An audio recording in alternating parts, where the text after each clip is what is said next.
The lion should have killed the baby deer in seconds. That's what every instinct, every textbook, every law of the wild demanded. But instead, he stepped in front of her, protecting her from the very predators she should have been running from. And the reason why he did it? When you hear it, your heart is going to break in a way you never expected. The first light of dawn washed over Wildstone Ridge like a veil of gold, stretching long shadows across the brittle grasslands of Southern California. The air still carried the smoky tang left behind by last week's wildfire, a reminder of how quickly life here could shift from peaceful to perilous. Dr. Sarah Coleman stood on the roof rack of her dusty field jeep, raising her binoculars toward the open expanse. The mornings were when she felt most alive, before the tourists arrived, before the heat baked the ground, before the wild world remembered it was supposed to hide. But this morning, something felt wrong. Not dangerous exactly, just off, like a note slightly out of tune. Sarah adjusted the focus ring, expecting to see the usual early risers, a few mule deer grazing, a pair of coyotes trotting along the ridge, maybe even a bobcat skulking home after a long night. Instead, she froze. Far across the plain, a massive silhouette stood rigid and still as a statue. Tall shoulders, thick mane, deep chest. No mistaking it. A lion. A lone male at that, rare enough in California's controlled sanctuary zones. Sarah squinted. Male lions didn't usually linger in the open this early, unless they were stalking prey or guarding a fresh kill. But this one wasn't crouched, wasn't alert, wasn't even watching for movement. He simply stood there, facing east, mane stirring in the faint morning breeze.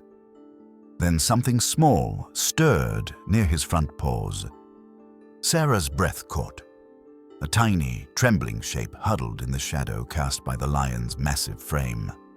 She lowered the binoculars, blinked twice, then brought them up again, convinced her eyes were playing tricks. But no. There it was. Unmistakable, even from a distance. A baby deer, barely 2 weeks old by the size of it. Light spotted coat, thin, wobbling legs. A fawn, resting against a lion. That can't be, she murmured. Behind her, Jake, the young camera operator assigned to document wildlife behavior, climbed out of the jeep with a travel mug in hand. Find something good? Sarah didn't answer. She couldn't. She simply handed him the binoculars. Jake glanced through, paused, leaned back, then looked again.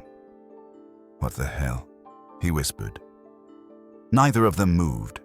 Neither dared to speak above a murmur.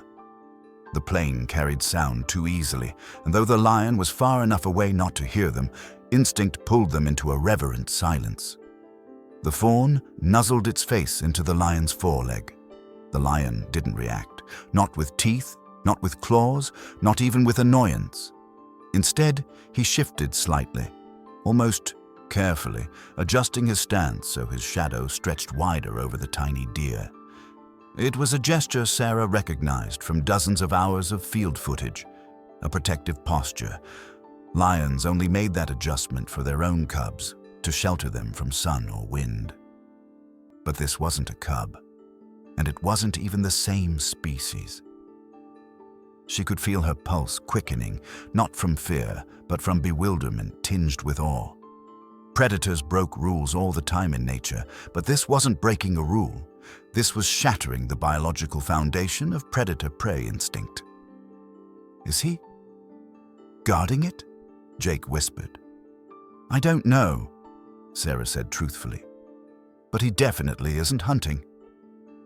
Suddenly, movement flickered on the lion's flank, low shapes slithering through the scrub. Jake jerked in surprise. Hyenas. Sarah tightened her jaw. Yes, hyenas. 8, maybe 9 of them, were fanning out in the distance, slinking forward with that jerky, unsettling gait that always made her stomach clench. They were too far to be an immediate threat, but they were close enough to know exactly what they were seeing, and they wanted that fawn. Yet the lion did not move, did not flee, did not offer the baby deer as a sacrificial distraction. He stood his ground with a stillness that felt strangely deliberate, as though he had silently declared, "You won't touch this one." Jake lowered the binoculars. "Okay, so either that lion has lost his mind, or something big happened before we got here." Sarah finally exhaled, steadying her voice. "No lion, especially a male, just decides to guard prey. Something drove him to this, something powerful." She glanced toward her Jeep's dashboard camera, making sure it was recording. This kind of behavior wasn't just rare, it was unheard of. The fawn wobbled to its feet, barely stable, and pressed itself into the lion's foreleg. The lion, massive, scarred, muscles rippling under sunlit fur, lowered his enormous head and made a low, resonant rumble. It wasn't a warning growl. Sarah knew that tone. She had heard it only from lionesses with young. A soothing sound, a reassurance. "Oh my God," Sarah whispered. "He's comforting it." Far behind them, the horizon began to glow brighter as the sun climbed. The baby deer's shadow stretched across the dirt, merging into the lion's as if the two creatures were stitched together by fate itself. The wind carried a faint smell of ash, the last lingering echo of the wildfire that had torn through this land, scattering life in every direction. Maybe this fawn had escaped through that storm of smoke. Maybe the lion had too. Whatever their stories were, they had collided here in a way no one could yet explain. If you're still with us, you're part of a remarkable community here at Whispering Hearts, where real stories of extraordinary animal connections come to life. Every subscriber helps us share more heart-touching moments that reveal the power of compassion across species. Don't forget to hit subscribe, because the journey ahead is one you'll feel long after the story ends. Jake's drone lifted into the air with a low hum, capturing the scene from above. From that perspective, the contrast was even more astonishing. A frail fawn, coat still fluffy from infancy, leaning against a creature capable of ending its life in a heartbeat. A creature, by all natural logic, meant to hunt it. "Do you think we should intervene?" Jake asked quietly. "Not yet," Sarah said. "We need to understand what we're seeing first." But even as she said it, the hyenas in the distance began shifting, forming loose arcs, their eyes glinting with hunger. They sensed vulnerability, imbalance, maybe even confusion from the lion himself. Their kind never passed up a chance to test weakness. Sarah watched them, watched the lion, watched the fawn curled close to his leg.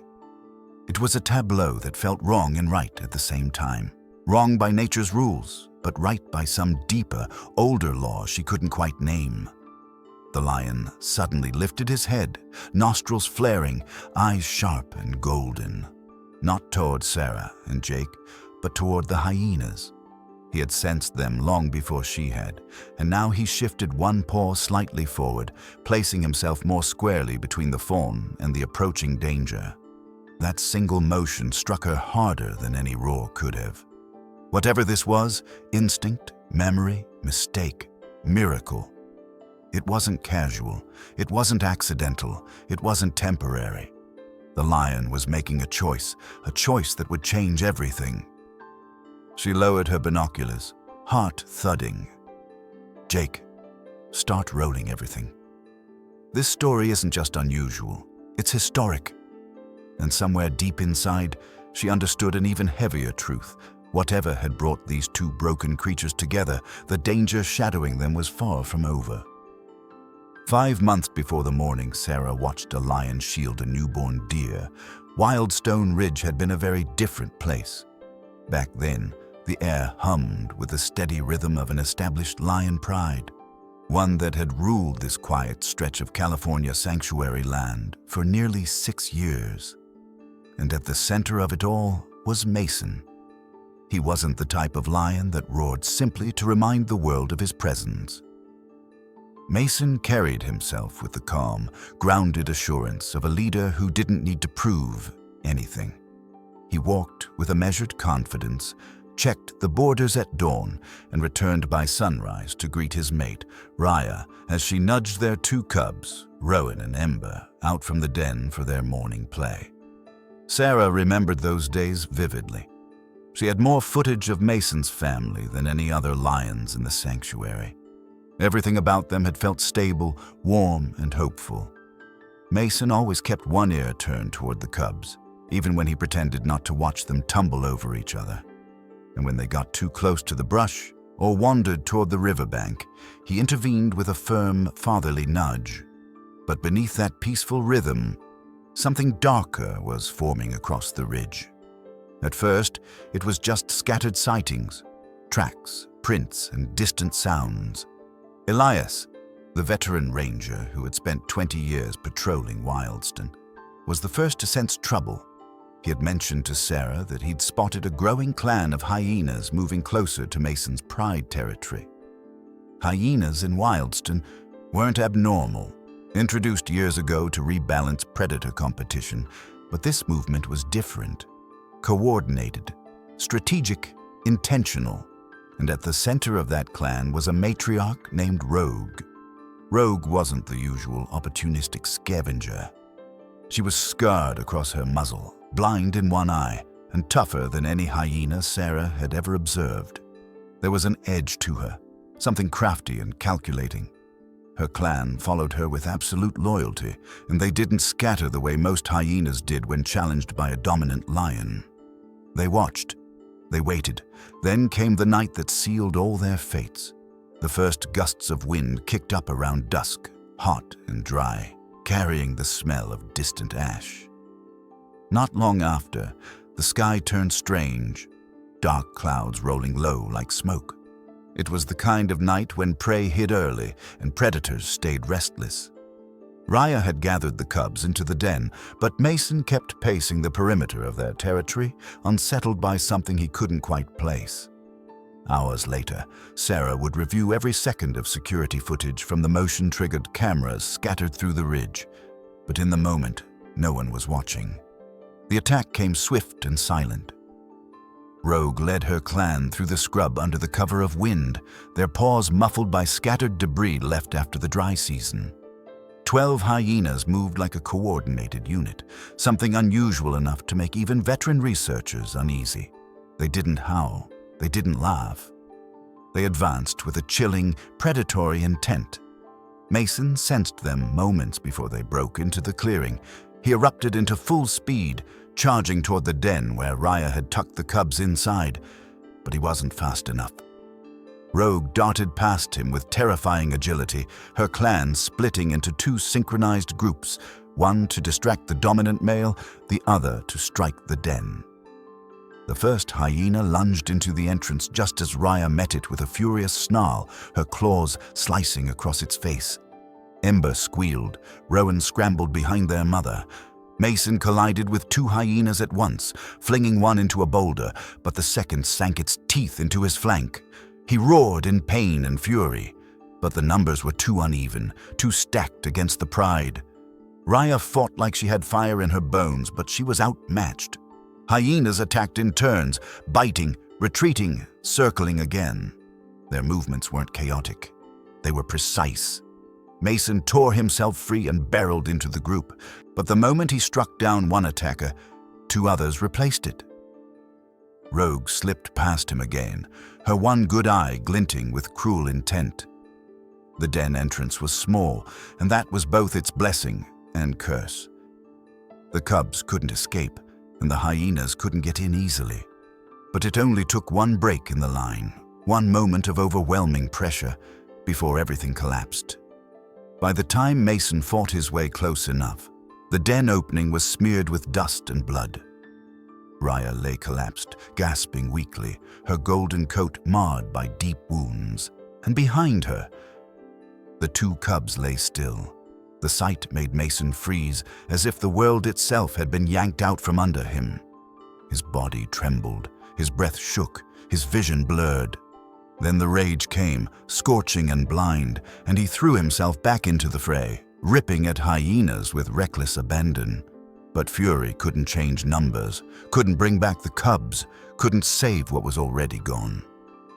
The hyenas withdrew only after they'd made their point, after Rogue locked eyes with Mason in a way that felt personal, deliberate, triumphant. When the dust settled, Mason stood alone in a field of broken brush and scattered fur. Raya struggled to rise but collapsed again, her strength spent. She looked at Mason for a long moment, an apology in her eyes, and a plea he couldn't answer, and then limped away into the darkness, knowing she could no longer survive in this territory. By morning, Mason's pride was gone, his cubs were gone, his mate was gone, and all he had left was a throbbing wound in his side, a limp in his hind leg, and a silence so heavy it seemed to blot out the sky. Over the next weeks, Mason wandered the sanctuary like a ghost. Footage from trail cameras captured him walking slowly along the same ridge where he once patrolled with confidence. He didn't roar. He didn't hunt much. His ribs began to show beneath his coat. He spent hours lying under dead trees or staring at empty plains where echoes of his cubs' chirps seemed to linger in the wind. Elias watched him with the quiet grief of someone who had seen too many animals break under the weight of loss. Jake had once asked why Mason didn't just recover and join another pride. Elias had only shaken his head. "He's not just injured," he said. "He's grieving." Lions weren't meant to grieve like humans, but Mason did. He carried his loss like a physical weight, dragging it with every step. And while the sanctuary was large and resourceful, nothing could fill the void left behind by two small bodies that once pounced on his tail and chased beetles in the sun. The other lions stayed clear of him. Predators sensed when one of their own was hollowed out, when he was more shadow than flesh. So Mason drifted, broken, disconnected, untethered. But fate has a strange way of weaving torn threads back into something meaningful, and while Mason had no way of knowing it yet, something small was moving toward him from the other side of Wildstone Ridge. Something fragile, something frightened, something whose life had been scorched by the same merciless hand that had destroyed his. Lulu. And their stories, both burned by loss, were about to collide in a way that defied every instinct, every law of nature, every expectation. A king had fallen, a fawn had been orphaned, and together they were about to change the rules of the wild. The air in Wildstone Ridge had always turned brittle in late summer, but that week it felt different. Electric, restless, like the land itself was holding its breath. A dry wind swept along the grasslands with a nervous urgency, rattling dead brush and swirling dust into small spirals. Hazel, a gentle doe barely past her 3rd year, stood on alert at the edge of her herd, her ears flicking to catch every tremor in the wind. Beside her, Lulu wobbled uncertainly on new legs, still learning where the world ended and her body began. Lulu had been born only 2 weeks earlier, her coat spotted like soft freckles scattered by an artist's brush. She clung tightly to Hazel's side, blinking wide-eyed at everything, shadows, rustling leaves, the wind itself. Hazel responded to every twitch, every uncertain shuffle from her newborn with the calm, vigilant patience that only a mother could hold. But not far from them, beyond a small rise of sun-bleached stones, trouble had already taken shape. 6 campers, weekend visitors who had ignored the sanctuary's safety briefing, had decided to make a rustic fire to cook their midday meal. A harmless idea in their minds. A catastrophic one for a landscape that hadn't seen rain in months. One careless spark rode on the wind and fell into a patch of tinder-dry grass. By the time someone shouted, the flames had already stretched into a low, hungry wave. Within minutes, the fire leapt the ridge, fueled by wind and brittle brush. Panic rippled through the deer herd. One by one, the does stamped nervously, then bolted as flickering orange light crept into view. Hazel nudged Lulu sharply, urging her forward. The baby stumbled, her thin legs trembled. She tried again, and Hazel stayed glued to her side, pushing her forward with gentle force. In the distance, coyote howls rose. First one, Then a chorus. Panic fractured the herd even more. Deer scattered in multiple directions, desperately trying to outrun the smoke rolling across the plain. And then came the sound Hazel feared most. A cackling shriek, rising and falling like a broken laugh, split through the wind. Hyenas. Hazel forced Lulu into a sprint, but a fawn's legs weren't built for speed yet. Still, Hazel pushed her, guiding her toward a small pocket of unburned ground where brush had already thinned out. The herd was already far ahead, a blur of brown fleeing into gray. Another shriek. Closer. Hazel looked over her shoulder and saw them cresting the far ridge, 8 hyenas spreading out in a crooked arc. She recognized the leader immediately. Rogue. Her one cloudy eye glinted white in the firelight, the scar across her muzzle twisting into a permanent grimace. While the others darted and danced with savage eagerness, Rogue moved with slow, assured confidence, a hunter who had done this too many times to count. Hazel nudged Lulu harder. "Go," she seemed to say with every push of her nose. "Just go." But Lulu was stumbling now. The smoke was growing thicker, choking the air. Embers swirled and drifted like angry fireflies. Hazel made a choice in that split second, a choice every mother prays she'll never be forced to make. She stepped in front of Lulu, blocking the fawn with her entire body, and let out a sharp, desperate cry. The sound echoed across the burning grass, bouncing off stone and flame alike. Rogue's head snapped toward it. Hazel didn't wait. With a burst of courage, she bolted sideways, away from Lulu, and stomped hard on a clump of burning brush to release a cloud of sparks. The sudden flare caught the attention of the younger hyenas. They barreled after her with a frenzy of yips and laughter. Hazel ran, faster than she'd ever run in her life. Every leap seared her hooves, every breath tore through her lungs, but she didn't stop. Behind her, the hyenas gave chase, swept into the momentum of the hunt, and Lulu froze.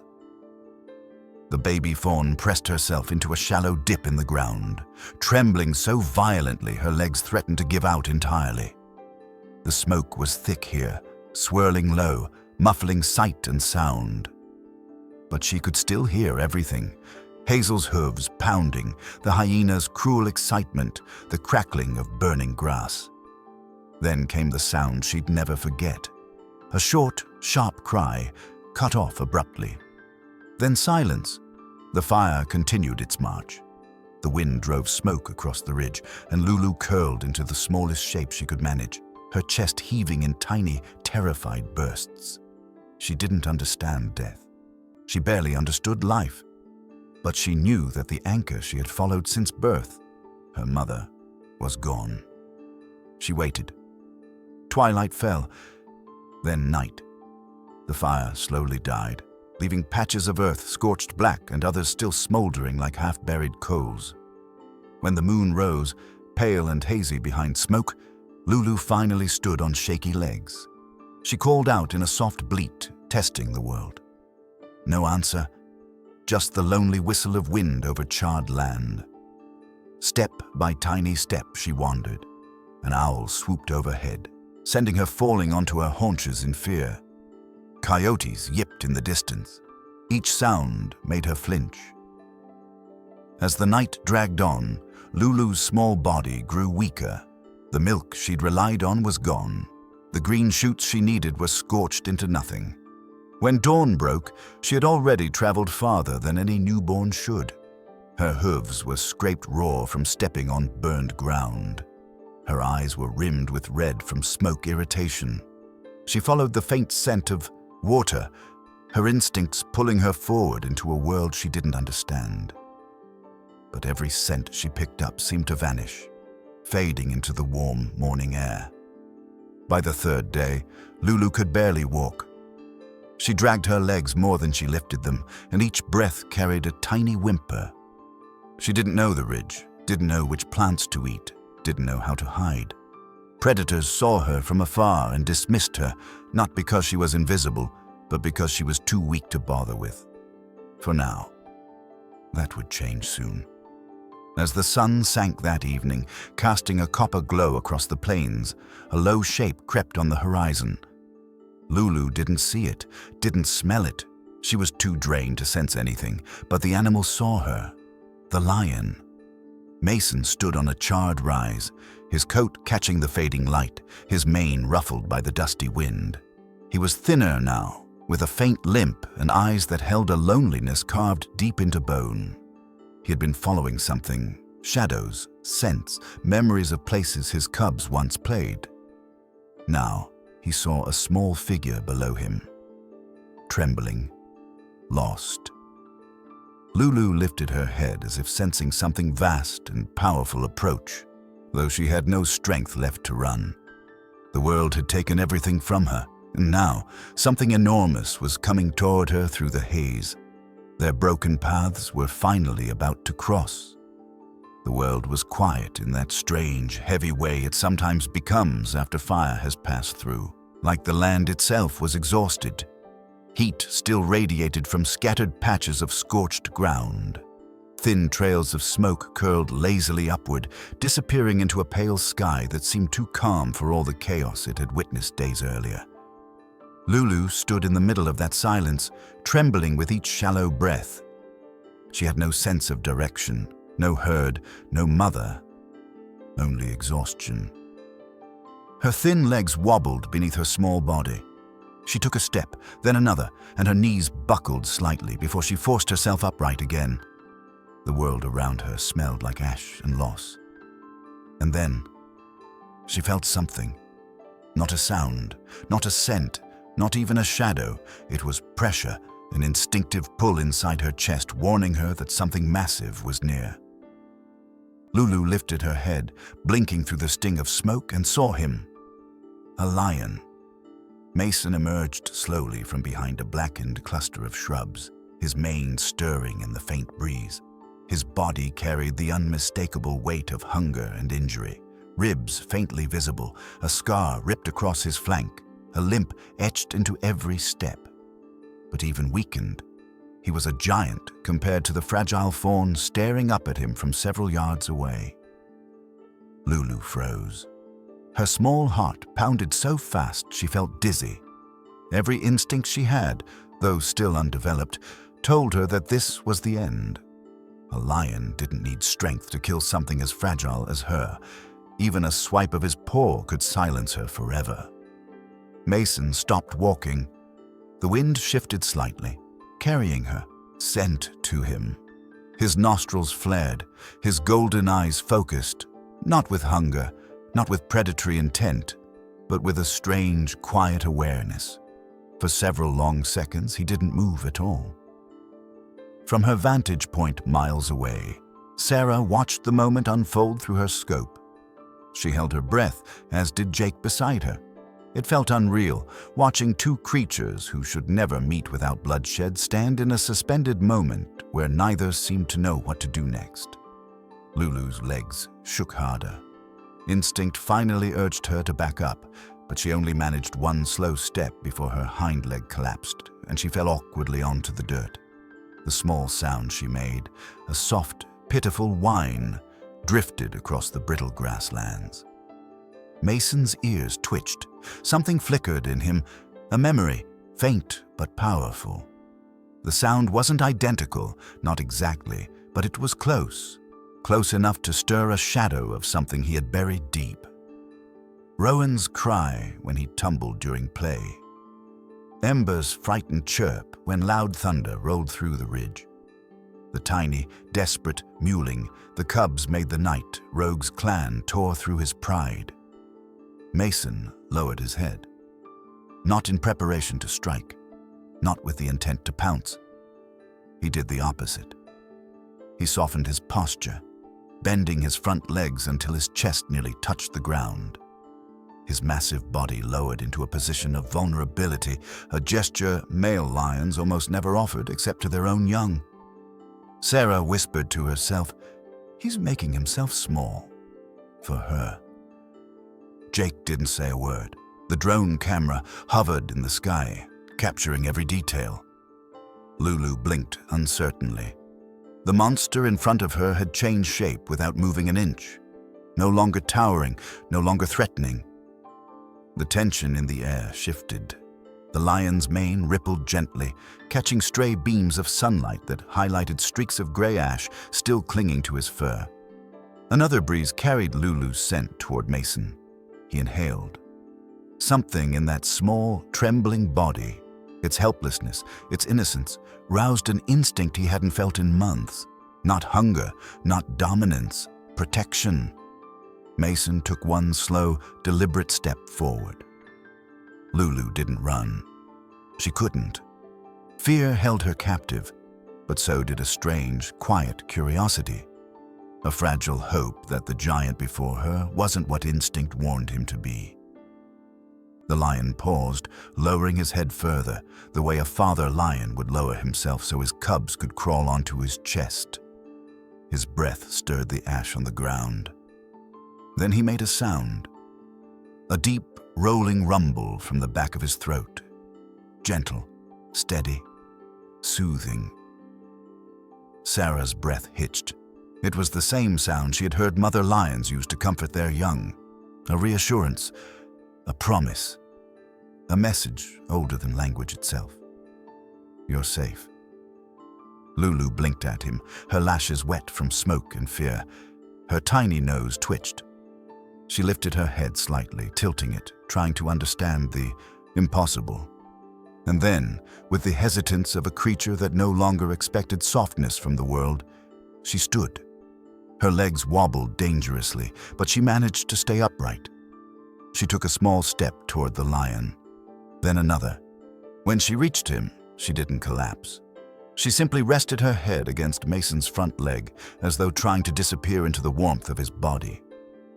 Something inside Mason broke open. He shifted, not to push her away, but to shelter her. His body curled protectively, casting a larger shadow to shield her from the blazing sun. He nudged her gently with his muzzle, guiding her closer to the soft space between his forelegs. The safest place a young animal could be in the presence of a lion. Jake muttered, That's impossible." Sarah didn't answer. Her hands trembled too much. For long minutes, Mason stayed perfectly still, watching Lulu with an expression she had never seen in any apex predator. Not softness exactly, but something deeper, something that lived in the gap between memory and instinct. Lulu nestled in, closing her eyes. Her breathing slowed. Her trembling eased. Exhaustion overtook her, and she fell asleep against Mason's chest as though she had known him all her life. Mason remained alert, scanning the distance, muscles tightening when a distant cackle echoed across the ridge. The hyenas were far, but the sound still carried the bite of a bad memory. He lowered his head over Lulu like a shield. For the first time since he lost everything, his heart beat with purpose again. Fragile, newly forming, but unmistakably real. Sarah wiped her eyes. "Jake, something happened to that lion. Something big. No animal does this without a reason." Mason closed his eyes for a brief moment, the fur above his brow tightening as if in pain or memory. Then his ears twitched. He pressed Lulu closer, and far off in the smoky distance, a hyena's laughter echoed like a coming storm. The wild had brought two broken souls together, and neither had any idea what it would cost them next. For the next 2 days, the plains around Wildstone Ridge felt strangely alive, not with noise or chaos, but with a quiet, pulsing tension. The fire-scorched land was beginning to cool, and thin green shoots pushed up through blackened soil as if the earth itself was insisting on restarting. But for Sarah, Jake, and Elias, the world had narrowed to one focal point: the lion and the fawn. At dawn that first morning, Sarah returned with her gear before Jake had even finished his coffee. She climbed onto the Jeep roof, scanning the fields with anxious precision. Mason and Lulu were still there, tucked into the shallow bowl of a natural dip in the terrain. Lulu was nestled close to Mason's foreleg, head resting on his thick mane while Mason lay partly curled around her. An unmistakably protective posture, Jake, rubbing sleep from his eyes, muttered, "He stayed with her all night. Didn't move more than a few feet." Sarah nodded, but didn't respond. She was too busy studying Mason's body language. A lone male lion usually slept lightly, shifting often to check for threats or move to cooler ground. But Mason had barely changed position. Everything about his posture suggested vigilance, like he was guarding something irreplaceable. Elias arrived shortly after sunrise, stepping out of his truck with that quiet, steady presence that came from 20 years of witnessing both the beautiful and the brutal sides of nature. He lifted his binoculars and studied the pair for a long moment before speaking.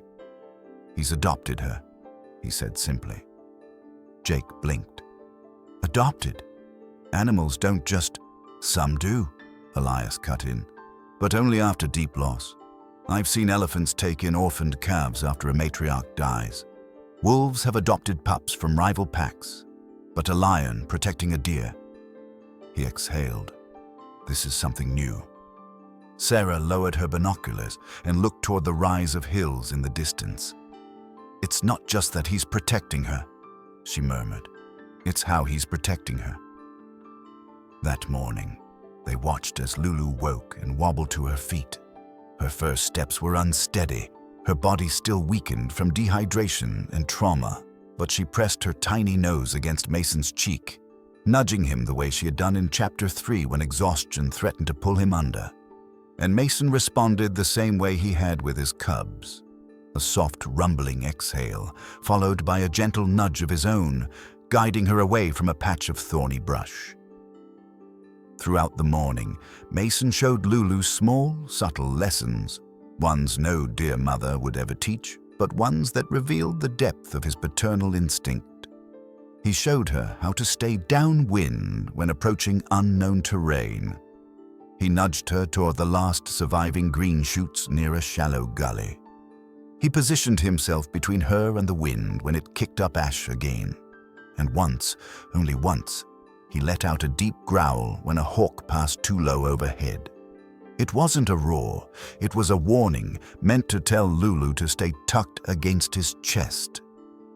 Jake captured every moment with the drone, but even through high-definition lenses, none of it felt fully real. A lion acting like a father to a deer.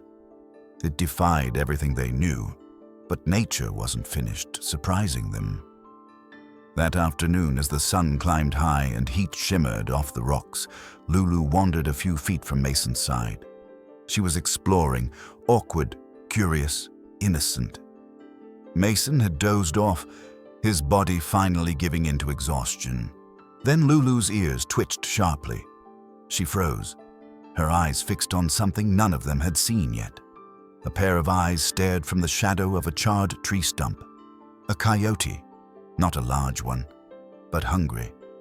Its ribs showed through its coat. It had survived the wildfire, and hunger made it bold. It crept forward, paws silent on the soft earth.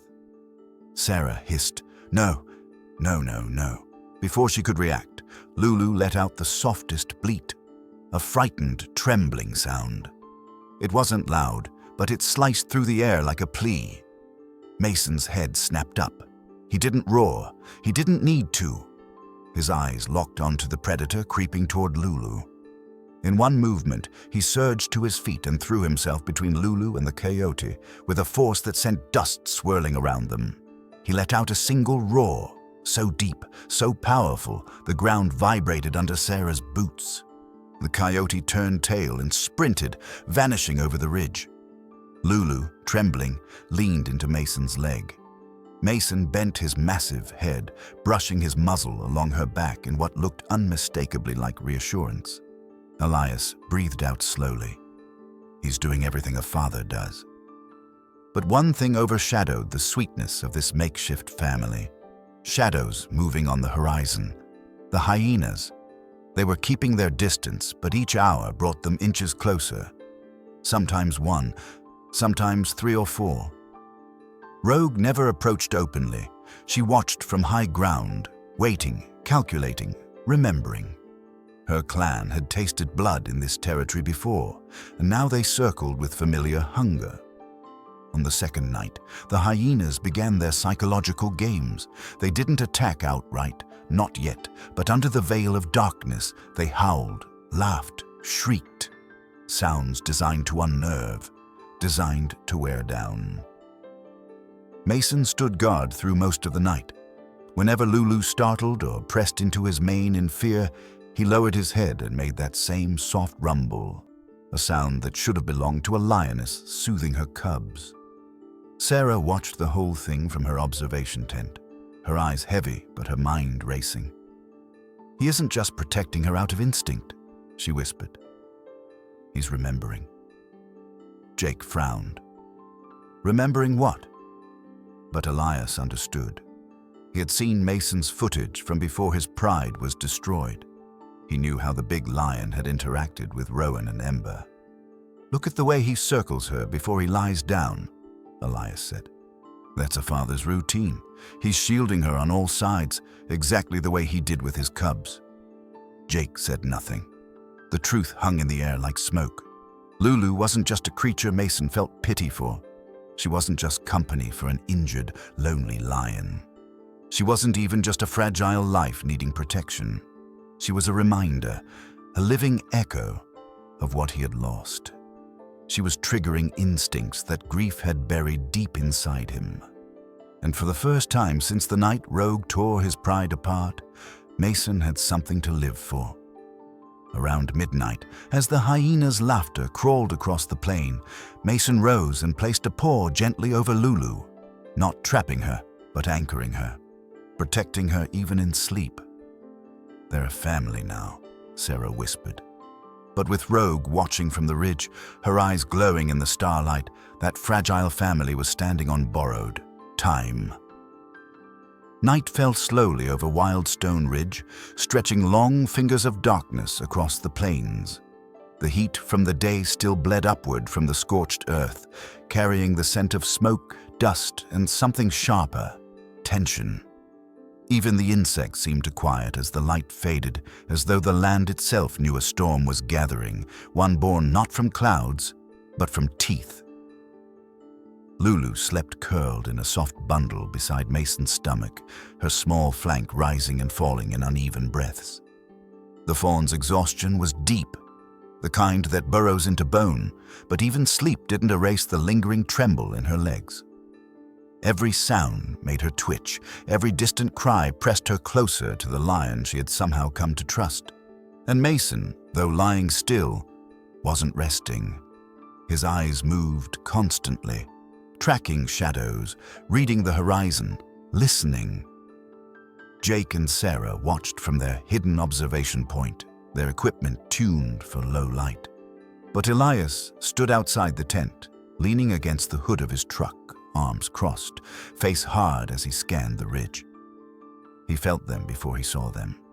A wind shift brought the unmistakable stench, musky, sour, and feral.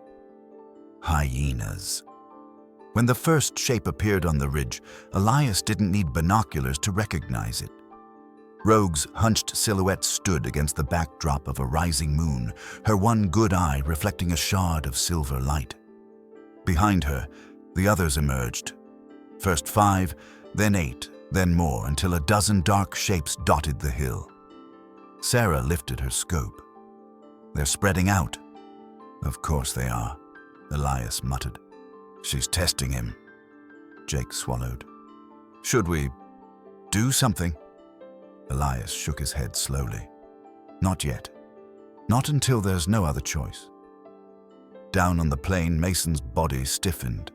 His head rose, his eyes narrowed into focused, burning points.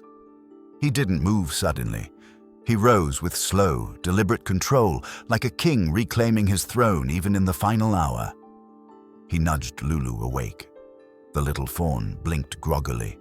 Then she heard the first laugh. It echoed across the plains, sharp, cruel, carrying a rhythm that made the air vibrate. Lulu's ears flattened instantly. She pressed against Mason's leg, shivering hard enough that Sarah could see it through the scope. Mason didn't look at her. He couldn't. He kept his gaze locked forward as the hyenas fanned out, forming a ragged crescent around the shallow dip where the unlikely pair had taken shelter. Rogue advanced first. Her gait wasn't hurried, wasn't frantic.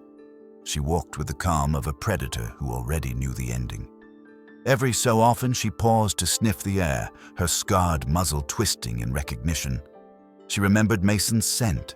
She remembered his cubs. And now she had found something else she wanted. Lulu. Mason stepped forward, placing his entire body between the fawn and the approaching threat. His mane shifted in the breeze, the moonlight, outlining his powerful shoulders. For a moment, Sarah caught a glimpse of the lion he used to be, strong, proud, unbroken. The shadow of his former majesty still clung to him. Rogue barked sharply. The clan answered with a chorus of cackles that made Jake flinch. But the hyenas did not rush him, not yet. They moved with eerie precision, advancing a few steps, then retreating, circling wider, testing angles. They were studying him, probing for weakness, and they found it quickly. Mason's limp? Every time he shifted his weight, the strain on his injured hind leg was painfully visible. Rogue noticed too. She tilted her head, watching him the way a chess player studies a nearly trapped king. Mason can't fight like this, Sarah whispered. Not against that many. Elias didn't respond, but his silence said enough. The hyenas pressed in closer. Mason held his ground. He waited until one hyena stepped just a little too close. Then he exploded. His roar ripped through the night like a thunderclap, shaking loose small avalanches from the blackened hillsides.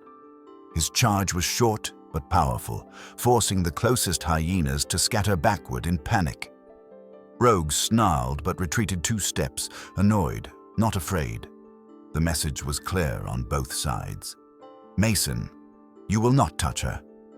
Rogue, you cannot stop us. Jake whispered, there, playing with him. Yes, Elias answered, and they'll keep doing it until he's exhausted. Sarah watched Mason reposition himself, panting heavily. Lulu inched behind him but stayed close enough that she brushed his hind leg with her nose, grounding herself in his presence. Mason glanced back at her only once, an instinctively gentle look that lasted no longer than a heartbeat, but in that flicker, Sarah saw heartbreak and determination collide. He could run, he could leave the fawn and save himself, but everything about Mason made it clear. He wouldn't, he couldn't. Another laugh burst across the plain. This time the hyenas moved as one. 3 darted forward from the left. Mason swung his body to block them. 2 came from the right. Mason pivoted, his bad leg wobbling beneath him. Rogue remained fixed in the center, watching, waiting. This wasn't a full attack. It was the beginning of one. Hyenas didn't need to rush. They wore their prey down, physically and psychologically. They unspooled stamina, patience, and hope until the final moment came easy. And they were very, very patient. The first hour of the siege passed like that. Rush, retreat, taunt, circle, repeat. Mason countered every movement, never letting them get close enough to Lulu. But each time he turned, each time he lunged, his breath grew harsher, his movement stiffer. The second hour was worse. Mason staggered once. Just a slip, barely noticeable. But Rogue noticed. She barked, and 2 hyenas immediately tested that side. Mason still countered, but now with a fraction of the previous force. Lulu pressed herself under his chest, her tiny body vibrating with fear. Jake's voice quivered. We need to intervene. Elias clenched his jaw. If we do it too early, we break every law protecting these lands. If we do it too late. He couldn't finish the sentence. Sarah looked through the scope again and whispered, he's buying her time. By the 3rd hour, Mason was visibly shaking. Not from fear, from exhaustion so extreme it hollowed out his strength. Still, he stood tall whenever a hyena drew near Lulu. Still he roared when he had the breath. Still he refused to fall. Rogue finally moved forward. She stepped through her own clan, parting them with her presence. Her shadow stretched long across the dirt. She paced slowly, studying Mason, studying Lulu, studying every inch of ground as though deciding where she wanted this battle to end. Sarah felt her stomach drop. This is it. Rogue crouched. Mason's muscles bunched. The night held its breath. But before Rogue could launch herself forward, a faint, trembling cry pierced the air. Lulu. She wasn't calling for help. She wasn't calling for her mother. She was calling for Mason. And something ancient inside Mason responded. Something deeper than instinct, older than fear, stronger than pain. His eyes locked onto Rogue with a ferocity that hadn't been there moments ago. Jake whispered, "Oh my God." She woke him up. Mason's roar this time wasn't a warning. It was a declaration, a line drawn in the sand, a promise carved into the night. He would not let the past repeat. And Rogue finally stopped underestimating him.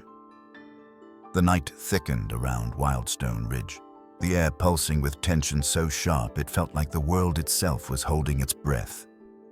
Mason stood over Lulu, his chest rising in ragged waves, his injured leg trembling beneath him. The hyenas had spent hours wearing him down, circling, taunting, making precision feints that forced him to waste strength he didn't have. But now, everything had shifted. Lulu's desperate cry, a small quivering sound, had cut through the clamor like lightning splitting a storm. It reached something buried in Mason that exhaustion couldn't touch. A memory, a pain, a promise. It stirred the broken pieces of him into movement, and Rogue recognized it. The matriarch stopped circling, her one good eye narrowed. She'd seen that spark in prey before, the flash that came right before an animal either fought beyond its limits or died trying. Rogue didn't fear the spark. She feared the unpredictability inside it. The clan shifted restlessly behind her, their cackles fading into uneasy murmurs.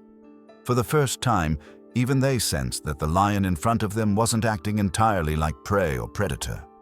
He was acting like something else, something cornered by fate itself. Sarah tightened her grip on the lens. "This is the turning point," she whispered. Elias didn't take his eyes off the ridge. One way or another, it ends tonight. Mason lowered his head and let out a roar that sounded nothing like the ones from earlier. This one tore through his throat like fire, fueled by something primal. Grief sharpened into fury, fear turned into defiance. The kind of roar a father makes when he has nothing left to lose.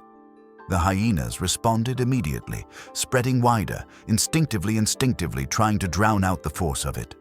But Rogue held the center, her posture rigid, calculating, almost irritated. She barked once. 3 hyenas charged. Mason moved like a creature resurrected from the ashes. He lunged, not with the strength of a healthy lion, but with the desperate, wild force of a wounded king reclaiming the only thing that mattered. His paw connected with the first hyena's face, sending it tumbling in a smear of dust. The second leaped onto his back, teeth sinking into his mane, but Mason twisted violently, knocking it loose. The third slipped around the side, straight toward Lulu. Sarah gasped, "No, no!" But Mason saw it. He launched himself sideways, slamming the attacker to the ground so hard the impact echoed like a heavy drum. He pinned the hyena with his weight, teeth sinking into its shoulder until it shrieked and bolted out from under him. But the counterattack cost him. His bad leg buckled. He hit the ground hard. A groan tore from his chest. Lulu, terrified, pressed her head against his mane, her trembling body practically molding into his side. Rogue's lips peeled back in a snarl. She paced forward, slow steps deliberate, as though savoring the inevitable moment she had been building toward for months. Mason struggled to rise, muscles quivering, strength draining like water through cracked earth. Rogue lowered her head and issued a guttural growl, a sound filled with history. She remembered Mason's pride. She remembered his cubs. She remembered the night she shattered him. Hyenas whispered, "She wants to finish what she started." Mason tried to stand again. This time he managed only halfway before his injured leg collapsed. Still, he placed himself between Lulu and Rogue, using his body as a wall even if he couldn't lift himself fully. The sight made Sarah's throat tighten. He's fighting the same battle all over again. But Rogue had no intention of dragging the moment out. She took 3 long, confident strides toward him, her clan shifting eagerly behind her. Jake muttered, "She's going for Lulu. She knows Mason's too weak to stop her." But Rogue wasn't stupid. She wouldn't waste energy attacking the fawn if the lion could still protect her. She wanted Mason broken. Fully. Finally. She lunged. Mason raised himself in a surge so violent it defied every wound, every hour of exhaustion. He met Rogue head-on with a force that stunned even her. Their bodies collided with a sickening thud. Dust erupted around them. Mason's roar split the air. Rogue snapped at his throat. Mason twisted away, but not fast enough. Her jaws grazed his mane, tearing fur free. Pain radiated through him, but he didn't retreat. He struck back, teeth sinking into Rogue's shoulder. The matriarch screamed, a horrifying guttural sound. She whipped her head, jaws clamping down on Mason's flank. He snarled, ripping himself free, blood streaking his golden fur. They circled each other. Rogue limped now, but her eyes burned hotter. Mason's breath rattled, but he stood tall, chest heaving. Behind them, the Hyena clan shuffled, uncertain. Their leader had never struggled like this, and never with a lion already pushed to the brink. Mason lunged again. This time it was different. He didn't fight like a predator seeking victory. He fought like a father trying to rewrite the past. Blow after blow, he forced Rogue backward. His paws, so heavy moments earlier, moved with renewed purpose. He pinned her to the ground. Dust exploded in all directions. Rogue thrashed wildly. Her jaws snapped inches from his throat. But Mason shifted his weight, pressing down until Rogue's movement slowed, grew desperate, grew shallow, then ceased. Silence ruptured the battlefield. Rogue lay motionless beneath him. The hyenas reacted instantly, panic lightning through their ranks, scattering them in every direction. Without their leader, they were no longer a coordinated unit. They were simply animals running from a force they could no longer control. Jake whispered, He did it. But Mason didn't look triumphant. He didn't even look relieved. He stood over Rogue's still form, chest heaving, eyes distant, as if the present and the past had blurred into one terrible moment. Then his legs buckled beneath him, and he crumpled to the ground. Sarah clapped a hand over her mouth. "Oh no! Mason!" Lulu ran to him, nuzzling his cheek urgently, her soft bleats rising in frantic rhythm. She nudged his mane, pushed her tiny head under his jaw as if trying to lift him. He barely responded. Elias grabbed his radio. "We intervene, now!" Jake was already sprinting to the truck. Sarah kept her scope fixed on Mason and Lulu as the rescue lights flickered on across the valley, cutting bright paths through the darkness. "Hold on," she whispered to the lion who had fought beyond all reason. Because this battle was over. But the fight for Mason's life, and for the bond he had forged, was only beginning. The rescue trucks reached Mason just minutes after he collapsed, their headlights cutting through the night like pale beams of hope. Dust kicked up around the teams as they rushed forward. Sarah, Elias, 2 veterinarians, and 3 wildlife specialists, moving with a mixture of urgency and dread. The scent of blood lingered heavy in the air. The hyenas had fully scattered, their laughter fading into the distance like ghosts retreating from their own defeat. Lulu stayed pressed against Mason's mane, trembling but refusing to leave. Each time, Someone approached. She stepped in front of him, her tiny body a frail but determined shield. "Easy, sweetheart," Sarah murmured, her voice thick as she knelt several feet away. "We're here to help him." But Lulu didn't understand. All she saw were strangers running toward the lion she trusted. Her breath came in fast little gasps, her legs stiff with fear. Elias raised a hand to stop the team. "Slow, move slow, she's protecting him." One of the veterinarians, Dr. Whitfield, whispered, "A deer protecting a lion. I never thought I'd see the day." No one answered. They all knew this moment defied everything written in textbooks. Mason lifted his head a few inches at the sound of footsteps. His eyes were half closed, unfocused but searching for Lulu, for danger, for anything familiar. When his gaze landed on the little fawn, he let out a soft rumble. Lulu responded immediately, pressing her face to his cheek. Sarah swallowed hard. He's trying to reassure her, even now. Mason attempted to stand, but his legs gave out beneath him. His body sagged heavily into the dirt. "That's it," Elias said. "Move in, carefully." Dr. Whitfield stepped forward with a tranquilizer designed for injured large predators. "Low dose," he murmured. "He's already close to collapse." The dart hissed through the air. Mason flinched but didn't fight. Lulu bleated sharply, then pressed herself closer, as if she sensed something was happening that she could not stop. "We have to get Lulu too," Sarah said urgently.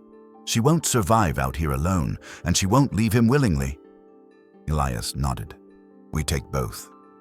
The team worked with practiced precision. After Mason slipped into unconsciousness, they eased him onto the padded stretcher. Lulu followed without hesitation, climbing onto the trailer bed as though she belonged there. When the vet tech tried to gently guide her back down, Lulu pushed forward again, wedging herself beside Mason's ribs. "She's not leaving," Sarah said softly. "And if we force her, she'll panic herself to death." So they didn't separate them. Not that night, not on the long ride through the sanctuary, not when Mason's pulse weakened twice and had to be stabilized by portable equipment, and not when they pulled into the Wildlife Rehabilitation Center at near dawn, exhausted but determined. The facility was quiet in the early morning hours.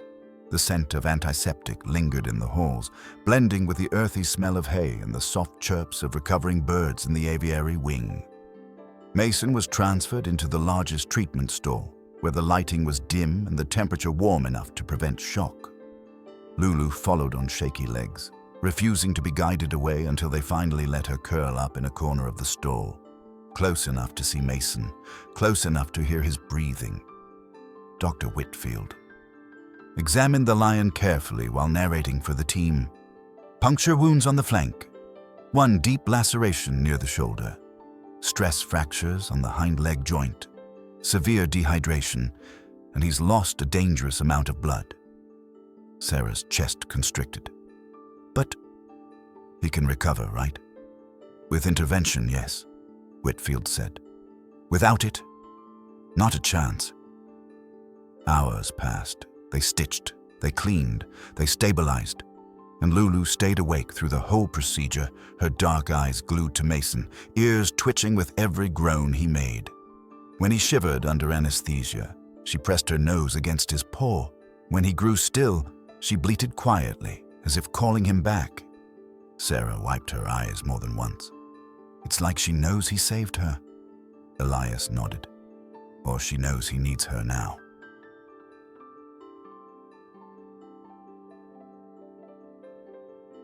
3 days later, Mason finally opened his eyes fully.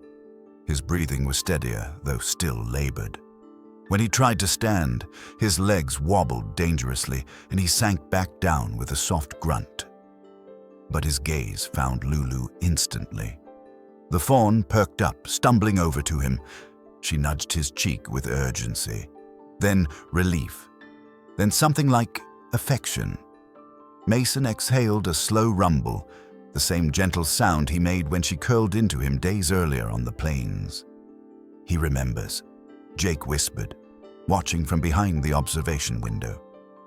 Of course he does, Sarah replied. You don't forget the one thing that brought you back to life. For the next few weeks, Mason and Lulu rehabilitated side by side. Mason slowly regained weight, though he walked with a permanent limp. Lulu's coat brightened. Her legs grew stronger. She began exploring small sections of the outdoor enclosure, but only if Mason was within sight. And when Mason slept, Lulu often stood over him like a tiny guard, her narrow legs forming a shaky but determined barrier against a world that had already taken too much from both of them. Researchers and visitors alike were moved to tears. Many donated to keep their care funded. Some came just to witness the extraordinary bond themselves. But the biggest change came when the sanctuary board met to discuss their future. Returning Mason to the wild was too dangerous. His injuries and limp made him permanently vulnerable. Lulu was too young and had bonded too strongly to him to be released alone. Yet keeping them confined in a small enclosure would destroy everything this miraculous connection had become. It was Elias who proposed the solution. Build a protected open-range sanctuary, a few square miles, safe fences, no hyenas, no predators, just space. Let them live out their lives the way they choose. It took 3 weeks of paperwork, debates, funding requests, and community involvement. But in the end, the answer was unanimous. Mason and Lulu would stay together, not as a fluke of nature, not as a mistake, but as a family. 18 months later, Wildstone Sanctuary opened its new extension, Whispering Valley, named after the quiet, unbelievable loyalty between a lion and a deer. Visitors often stopped at the ridge to watch them. Mason, now fully recovered except for the limp, walked steadily through the grasslands. Lulu followed closely, no longer the fragile newborn she once was, but a healthy, graceful young doe. She often scouted ahead, pausing to check for danger, her instincts sharpened by the very predator who had raised her. Mason still rumbled softly whenever she brushed her muzzle along his mane. Lulu still curled beside him during hot afternoons, finding comfort in the heartbeat that had once shielded her from death. And Sarah, whose recordings had gone viral worldwide, often sat on the observation deck writing notes for her book. People ask me why Mason protected Lulu, she said once during an interview. They assume the answer must be complicated, but it's simple. She pointed toward the lion resting under a tree, Lulu at his side. In her cry, he heard the cubs he couldn't save. In her fear, he saw his own, and in caring for her, he found redemption for a wound no medicine could ever heal. The wind stirred the grass. Mason lifted his head. Lulu pressed against him, and for the first time in a long time, the plains felt whole again.